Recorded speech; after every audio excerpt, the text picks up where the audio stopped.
Oke, jadi sebetulnya intinya satu nih. Saya ini mau mengajarin orang bagaimana menyatakan cinta. Di lagu ini tuh ada pesan moral yang cukup banyak yang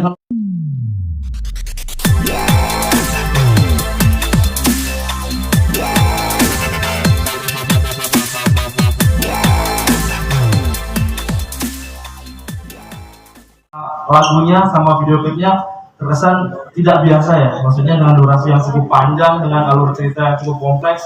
Mungkin bisa dijelasin sedikit nih, lagu Ku Tak Ingin Buat Kau Menangis ini menceritakan soal apa sih? Sampai ada berantem-berantemnya, sampai ada surat-suratnya gitu, gimana tuh?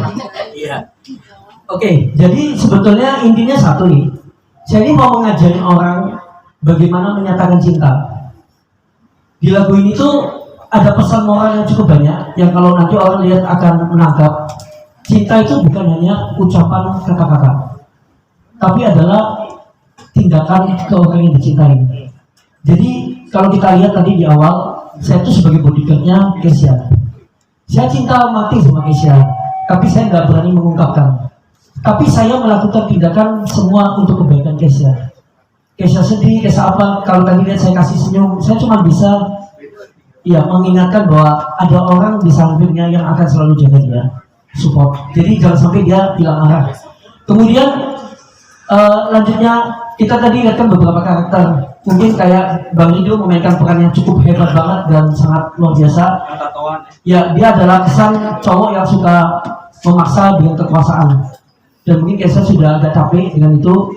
Kemudian muncul lagi Coco Jackson yang lebih jago di merayu dan kata-kata. Itu sesuai dengan lagunya sih. Dan menurut saya itu adalah kehidupan sehari-hari di percintaan.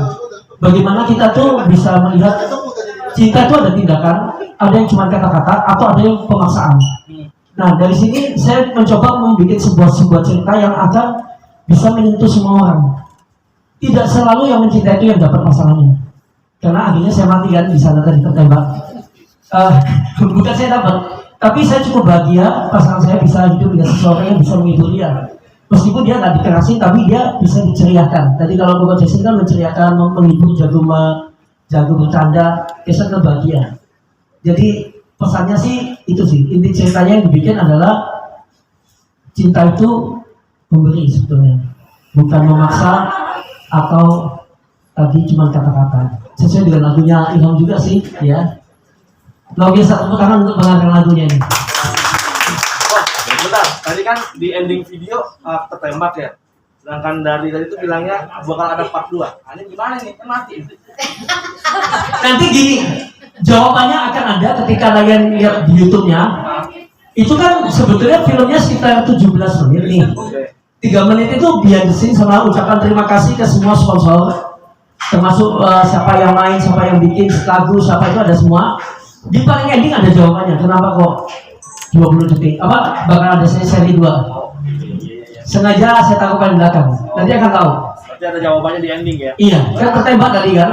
Iya, nanti iya afternya selesai itu nanti ada sedikit bocoran. Karena ya biasalah, kita lihat nanti responnya. Karena saya juga sudah bingung nih, sejak Rido main banyak mak-mak gemoy itu DM saya sudah nggak sabar. Bukan nggak sabar lihat saya, nggak sabar lihat Ridonya. Benar? Tadi malam yang dipersimus langsung banyak banget gitu. Mak-mak gemoy bilang kita support Rido Ilahi, kita support oh iya. Kapan juga nggak sabar, bukan nggak sabar lihat saya, nggak sabar lihat Ridonya. Nggak Rido lu keren banget. Tapi Rido bagus mau mainin peran penjahat dan cukup keren banget mainnya. Oke. Cuman itu akhirnya putus ya? Bukan ini bukan. Ini aja. Kita bersama lagi. Oke, pertanyaan berikutnya. Dua lagi, satu lagi. Saya dari Radio TV, selamat kok atas single lagunya. Pertanyaan saya satu soal durasi mungkin ya. Durasi video klip yang pastinya nggak biasa nih. Biasanya kan hanya 3 menit 4 menit lah, ini sampai di atas 10 kalau nggak salah. 20 menit pas. 20 menit. Yang versi panjang 20 menit pas. Sama kayak di title ya. Nah itu bisa diceritakan nggak tuh? Kenapa konsepnya durasinya durasi panjang? Oke, kalau awalnya sih saya syuting dalam bayangan saya bersama sahabat saya Bang Putra, kita bikin 12 menitan ya. Tapi karena pemainnya terlalu hebat semua mainnya, kita sayang memotong semua adegan. Jadi kita masukkan adegan itu kita tambahin sampai jadi 20 menit. Jadi awalnya maunya bikin 12 menit sebetulnya. Sedangkan nanti malam jam 7 sebetulnya saya keluarkan versi yang tidak ada efek-efeknya, yang versi nyanyinya aja tuh sekitar 6,3 menitan. Ada juga yang langsung orang bisa full lagu. Kalau yang tadi kan versi yang film full version. Tapi kenapa saya berani bikin yang panjang? Saya pikir gini, saya dikenal di Indonesia pakar digital branding. Saya jago untuk membuat brand atau apa. Saya satu percaya, kalau kamu mau dilihat orang, salah satu adalah berani tampil beda. Kedua, kamu gak akan sempurna di satu bagian aja. Tapi orang akan menikmati ketika banyak hal dijadikan satu. Itu kekuatannya lebih dari satu yang kuat. Jadi mungkin orang kan kalau bandingkan saya dengan suaranya penyanyi Indonesia, saya kan dibilang nggak bisa nyanyi kok berani bikin video klip. Tapi ketika mereka melihat karya ini, mereka tidak akan lagi bilang itu. Dan mereka melihat ini sebuah satu kesatuan karya yang bisa dinikmati. Nah seperti itu. Terima kasih untuk pertanyaan yang juga jawaban kedua. Kalau pertanyaan lagi? Saya boleh.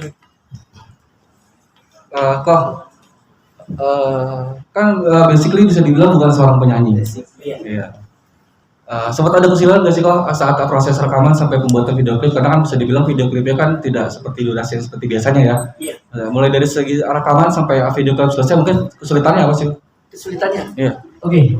Kalau ini ya, saya kan pekerja keras ya, dan saya sudah menangani banyak klien. Saya branding, saya biasa sebetulnya mengatur syuting untuk klien-klien. Tapi saya bukan sutradara. Jadi kalau dari awal saya sudah punya konsep, saya tuh terbiasa untuk pasti jadi. Kalau sudah ada di otak saya seperti apa, biasanya saya sudah punya plan yang matang, jadi nggak ada kesulitan. Yang kesulitan paling awal adalah suara saya nggak bagus-bagus, itu aja. Suara saya sampai sekarang masih kadang sumbang, suaranya masih serak becek ya. Kalau serak basah kan sempurna, sumbang-sumbang kadang bisa meleset gitu ya. Cuma menurut saya ya sudah, gue memang bukan penyanyi kok, tapi saya berani nyanyi. Makanya kadang kalau saya post di IG, orang bilang ini perasaannya masuk, cuman kadang adanya meleset. Saya sih gak ada masalah buat itu. Karena kembali, intinya kesulitan yang paling dihadapi kalau untuk orang mau membuat gini itu adalah kamu mau nggak berjuang sesuatu yang kamu juga siap dibully. Itu aja. Bukan berarti saya nggak dibully ya. Saya di awal nyanyi juga banyak bilang, Sugi nggak usah nyanyi deh, kamu pembicara aja. Ngapain lu nyanyi? Tapi buat terusin aja. Ternyata proses itu membuat suara kita tambah lama tambah agak mendingan. Dan dulu saya benar-benar ngerti nada, sekarang saya bisa masuk ke nada. Dan kemudian saya lebih masuk bagaimana teknik menyanyi meskipun baru 5 pertemuan. Kesulitannya dulu sempat sekali karena saya sebetulnya waktu dekat-dekat syuting, saya baru latihan vokal 3 kali. Kemudian saya terkena batuk parah sebulan lebih. Saya nggak bisa latihan nyanyi karena takut suara saya hilang, sudah mepet dari syuting. Saya cuma untuk rekaman ya, tinggal 3 hari dari rekaman, saya rentet hari pertama, kedua, hari ketiga istirahat, hari keempat langsung rekaman. Jadi saya tuh baru latihan vokal 5 kali. Dan untungnya di tempat rekaman juga nggak kesulitan karena cuma di take 3 kali katanya sudah cukup. Katanya memang ya waktu 3 kali doang ya kayaknya ya. 3 kali atau 4 kali? 3-4 kali. Kesha yang nungguin, Kesha itu nunggu sama Grace untuk memastikan suara saya aman. Katanya aman. Saya sampai tanya serius, nggak usah diulang ya Kesha ya. Kamu bilang aman memang suara Kosugi kayak gitu ya. Iya, jadi waktu proses rekaman itu Kosugi nyanyi ngulang 3 kali karena sebenarnya dia udah persiapan gitu, dan persiapannya untuk yang masih baru belajar nyanyi itu udah cukup baik. Justru kalau kita paksain berkali-kali nanti kan moodnya nggak dapet gitu kan. Jadi kita usahain cari yang dapat sampai mood lagunya itu udah dapet, ekspresi kayak kita tuh bisa ngerasain gitu emosi dari Kosugi waktu nyanyiin. Dan waktu itu semua udah dapet, cuma 3 kali ya udah gitu. Nanti sisanya itu berarti kerjaan saya tuh yang bikin itu semua jadi integrasi dengan baik gitu. Keren, oke. Mau kita satu pertanyaan lagi Mas Ugi? Boleh. Satu pertanyaan, mungkin yang boleh yang lain? Boleh yang lain dulu, biar yang lain terbagi. Silakan pertanyaan terakhir. Ya. Jika tidak ada, kita lempar ke kembali. Jadi Mungkin sedikit nih kok. Tadi kan juga pas di awal ada sedikit insiden nih. Ini kan sedangkan ini acara launching nih, maksudnya kan berbahagia dong. Mungkin bisa di klarifikasi dikit nih kok. Maksudnya tadi tuh ada insiden tuh seperti apa sih kok? Kenapa sih ya? Kalau boleh tahu. Itu bagian dari cerita atau mungkin bukan nggak ada apa-apa sih. Itu cuman sesama teman kan biasa kadang ada perselisihan. Jadi mungkin ada sesuatu yang belum jelas, jadi mengakibatkan ada orang yang salah paham, ya gitu aja. Tapi intinya Toko Jackson salah satu teman terbaik saya, dan saya happy banget dia mau support di film saya, dan dia sebenarnya saya sudah bilang dia datang untuk banyak media bisa bicara sama dia. Jadi Toko Jackson itu teman baik saya selama 1,5 tahun ini. Saya sering berkonten dengan dia, kemudian kita juga sering pergi ke acara-acara undangan. Kita biasanya sebagai bintang tamu, dia sahabat saya. Tapi kalau tadi ada insiden itu biasa aja lah, karena namanya teman kan biasanya ada insiden, ada apa, nanti juga baik-baik lagi. Tapi kan katanya di sana kan permasalahan wanita nih kok, mungkin bisa dilurusin sedikit nih. Masih jawabannya nggak salah. Enggak, kalau itu mungkin gini ya, setiap orang itu punya pendapat dan ini. Kalau saya sih biasanya kalau senang seorang wanita, saya tidak akan memaksa wanita itu untuk menjadi pasangan saya. Yang saya lakukan adalah pilihlah yang terbaik untuk kamu. Dan saya tidak pernah yang tadi dibilang mau menelitung apa-apa. Saya lebih ke wanitanya, pilihlah kamu nyaman di mana dan tetap kita baik-baik semua. Gak ada mau jahat-jahatan. Jadi hati orang itu gak bisa ditentukan sama seorang cowok kayak saya. Saya gak bisa paksa seorang cewek harus jatuh cinta ke saya. Biarlah cewek itu yang memilih. Dan harus ada proses, gak bisa langsung. Itu dia. Dan sampai sekarang saya tetap menganggap Toko Jackson teman baik saya. Intinya salah paham kan? Oke, intinya salah paham. Oke, terima kasih tepuk tangan yang luar biasa sekali lagi. Sesi foto bersama mungkin boleh berdiri semuanya.